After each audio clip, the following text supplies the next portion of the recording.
आज Doubtnut app download करें। Doubtnut पर अपने सभी गणित, रसायन विज्ञान, भौतिक विज्ञान और जीव विज्ञान के डाउट्स का करो सफाया। बस प्रश्न की फोटो खींचो, एक ही प्रश्न को क्रॉप करो और तुरंत वीडियो सोल्यूशन पाओ। अभी डाउनलोड करें। क्वेश्चन हमारे पास है कि स्टील के एक तार का क्षेत्रफल 3 मिलीमीटर स्क्वायर है। ठीक है, यंग प्रत्यस्तता गुणांक का मान 10 की घात 11 न्यूटन प्रति मीटर वर्ग। अब इससे 1 किलोग्राम भार लटकाया जाता है इस स्टील के तार से। दूसरा सिरा जो होता है वो दीवार में लगे हुक से लंबवत लटकता है।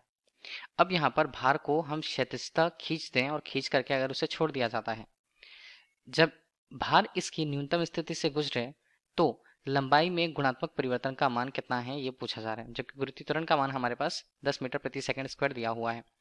हमें लंबाई में होने वाले गुणात्मक परिवर्तन का मान 10 की घात ऋण 4, 10 की घात ऋण 3, 10 की घात 3 या 10 की घात 4 के रूप में दिया हुआ है। कौन सा मान यहाँ पर सही होगा वो हमें समझना है। ठीक, यहाँ पर क्या दिया है, यहाँ पर सबसे पहले बात की गई है स्टील के तार की। स्टील का तार जो ये एक तरह से हमने इसे जुड़ा हुआ मान लिया किसी क्षैतिज स्थान से। ठीक है, क्षैतिज स्थान से ये जुड़ा हुआ है दृढ़ रूप से, और उसका एक सिरा जो होता है उस पर भार लटकाया गया होता है। ठीक है, तो अभी हमने ये दिखाया तो ये भी हमने बता दिया कि इस पर भार लटकाया गया है यहाँ पर W के रूप में, ये हम समझ लेते हैं। ठीक, प्रारंभिक रूप से अगर उसकी लंबाई की बात करें तो इसे स्मॉल l के रूप में हम प्रस्तुत कर देते हैं तार के लिए। और क्या कह दिया लिए हमें यहाँ पर बताया गया क्षेत्रफल, क्षेत्रफल A के रूप में कितना होता है 3 mm स्क्वायर होता है। ठीक, 3 mm स्क्वायर है, इसका मतलब है A यहाँ पर क्या बनेगा, 3 हमने ले लिया, 10 की घात बनता है ऋण 6, ये बनता है मीटर स्क्वायर के रूप में। ठीक, ये हमारे पास हुआ यंग प्रत्यस्तता गुणांक y का मान हमें दिया है, ये कितना है सीधे लिख दिया है 10 की घात 11, ये है न्यूटन प्रति मीटर स्क्वायर के रूप में। ठीक, 1 किलोग्राम भर लटकाया जाता है तो W का मान यहाँ पर हमें दिया हुआ है 1 kg। ठीक, अब इसकी दूसरी स्थिति को अगर हम दिखाना चाहते हैं तो दूसरी स्थिति कहीं यहाँ पर बनेगी। ठीक, ये क्या बनेगा देखिए कैसे, हम इसे ले लें और रस्सी की सहायता से अगर हम इसे देखें तो ये कुछ इस तरह से होगा। ठीक है, इसकी दूसरी स्थिति यहाँ पर होगी, इसे हम W के रूप में प्रदर्शित करेंगे। तो प्रारंभिक रूप से जो स्थिति थी उसे हम पहला ले लिए और दूसरी स्थिति हमने कुछ इस तरह ले लिया 2। तो पहले और दूसरी स्थिति पर हम अंतर को देखते हैं।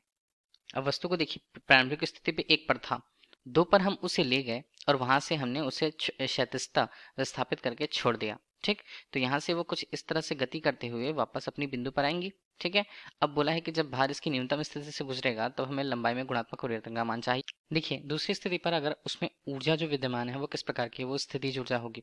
कहाँ, बिंदु 1 से अगर हम उसके रेफरेंस पर देख रहे हैं तो 2 बिंदु पर, इसका मान कितना होगा, उसका भार अगर हम देख लें तो हमारे पास m उसका द्रव्यमान, g गुरुत्वीय त्वरण, और जितनी विस्थापित हुई है 1 से 2 के बीच में कितनी विस्थापित हुई है l लंबाई पर, ये हुआ। और ये बराबर किसके हैं, ये बराबर यहाँ पर होगा जो गतिज ऊर्जा 2 से 1 तक वो आती है तो गतिज ऊर्जा किसी नियत वेग से आएगी, तो इसे हम 1/2 m उसका द्रव्यमान और वेग v स्क्वायर के रूप में हम ले लेते हैं। m और m का मान कट जाएगा, हमें चाहिए वेग का मान, तो वेग का मान कितना होगा, वर्गमूल यहाँ पर बनता है 2gl के रूप में। ठीक, तो ये वेग का परिमाण हमें मिल जाएगा 2 से 1 की स्थिति पर आने पर। वेग की सहायता से हम लगने वाले बल का परिमाण देख सकते हैं। कैसे, 1 की स्थिति पर उस पर कौन कौन सा बल लग रहा है, सबसे पहले तो भार जो कि नीचे की तरफ है वो हमें दिख रहा है।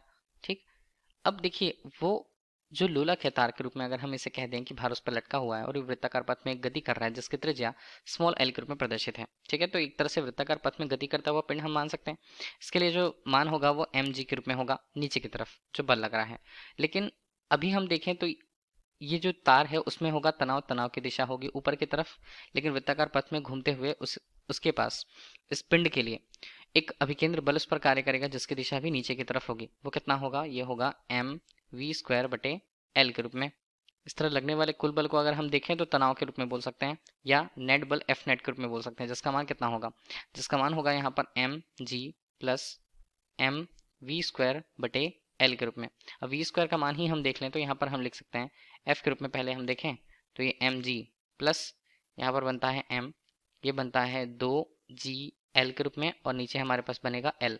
ठीक है, तो l का मान यहाँ पर कट गया तो 2mg, तो f का मान हमारे पास कितना बनता है, ये बनता है 3mg के बराबर। ठीक है, तो ये तो बल का परिमाण हमें मिल गया।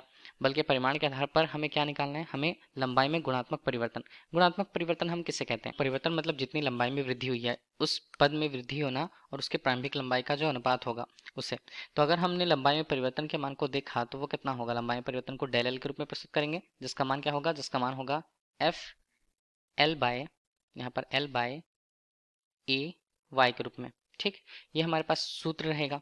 लेकिन अगर हम l को इस तरफ ले आए तो डेल l बटे l यही हमें गुणात्मक परिवर्तन को बताएगा, जिसका मान f अनुपात a y के रूप में होगा। हमें निकालना है तो इसे हम क्या लिखें, डेल l बटे l के रूप में अगर हम लिख रहे हैं तो हमारे पास मान कितना बनता है, f का मान हमारे पास 3 mg के बराबर है, 3 mg हम कह देते हैं उसे। और नीचे हम देखें तो a का मान, a अनुप्रस्थ काट क्षेत्रफल, उसका मान दिया है 3 मिलीमीटर स्क्वायर। क्या लिखे थे हम उसे, 3 गुना 10 की घात ऋण 6 मीटर स्क्वायर हमने कह रखा था। ठीक, उसके अलावा अगर हम नीचे देखें मान को तो y का मान कितना दिया है, 10 की घात 11 कुछ दिया हुआ है। हाँ, 10 की घात 11 न्यूटन प्रति मीटर स्क्वायर दिया हुआ है। ठीक, इसे अगर हम हल करें तो m का मान और g का मान हमें देखना होगा। m का मान कितना, 1 किलोग्राम हमें बता के रखा हुआ है। तो इनके मानों को पूरा अगर हम सॉल्व करें, ठीक, कितना बनेगा, 3 यहाँ पर है, गुना 1 हमने किया और गुरुत्वीय त्वरण को 10 ले लिया हम। नीचे मान कितना बनने वाला है, 3 गुना 10 घात पर बनता है 5। इधर हमने सॉल्व करा तो 3 और 3 के मान कट गए, 10 की घात 5 और ऊपर जा करके वो कितना हो जाएगा, 10 की घात ऋण 4 के रूप में। तो इस तरह जो टर्म्स हमसे क्वेश्चन पे पूछे गए थे उसका मान हमारे पास आएगा 10 घात पर ऋण 4 के रूप में। ठीक है, इसका कोई मात्रक नहीं होगा। तो यही हमारे लिए क्वेश्चन का आंसर है। इसे ही हम देख लेंगे मिल कहाँ रहा है हमें, तो मिल रहा है हमें विकल्प नंबर ए पर। तो विकल्प ए हमारे लिए क्वेश्चन का राइट आंसर है। Thank you.